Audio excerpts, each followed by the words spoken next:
Ayan na, ayan na, ayan na, bubuksan na, ayan na. Oh. Alisin ngayon yung foil.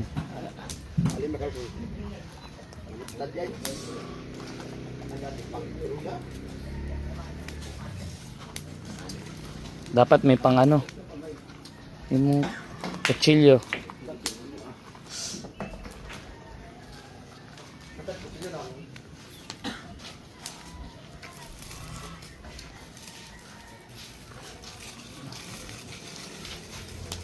Para mapula. Kailangan kasi maganda yung luto.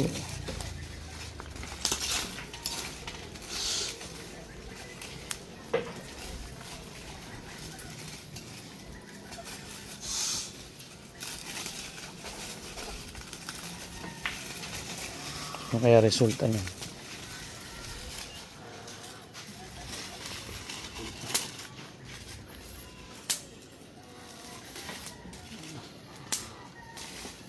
Tapos saka natin babalik yung baga mamaya.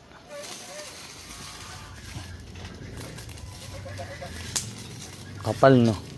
Eh, paano masusunog yan?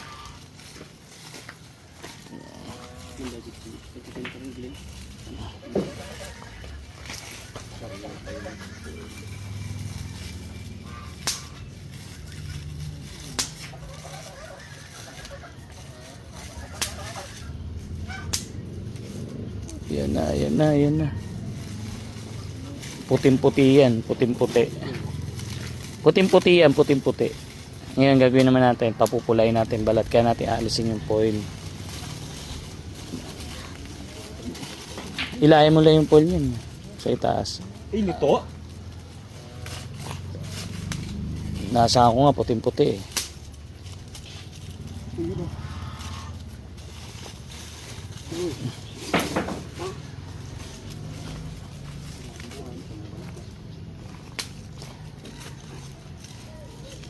Kaya ng foil, no? Wow, ang lambot. Luto na pala eh, no? Sandali, tol. Sige, kunin mo, tol. Kunin mo yan. Bawasan pa ng foil sa ilalim. Yan, kunin mo yan, tol.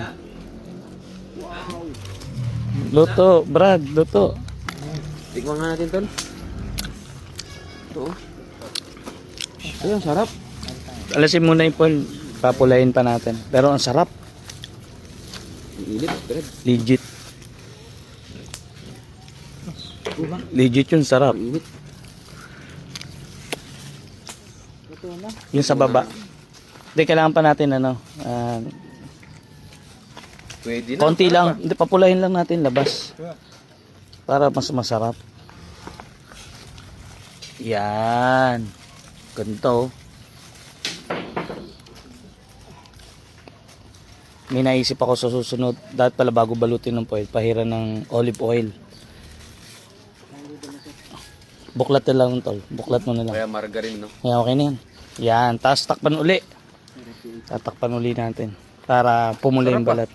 Sarap ng balat. Sabi. Sarap nga yan. Sarap talaga. Kaya kunin mo na yan. Tirahin mo na yan. Kunin mo na yung bap. Wow. Huwag naman. Maubos. Yan. Para pumula na may balat. Ngayon, balik niyo yung uling. Uling. Oh, ganun lang yun. Para mapula. Pero luto na siya. Ang lambot. Saka malasa, ano? Oo. Sarap, tol. Sarap na sa inyo.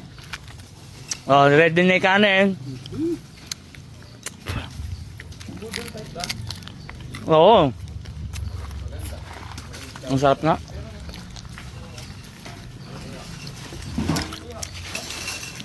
Yan. Sarap. Legit.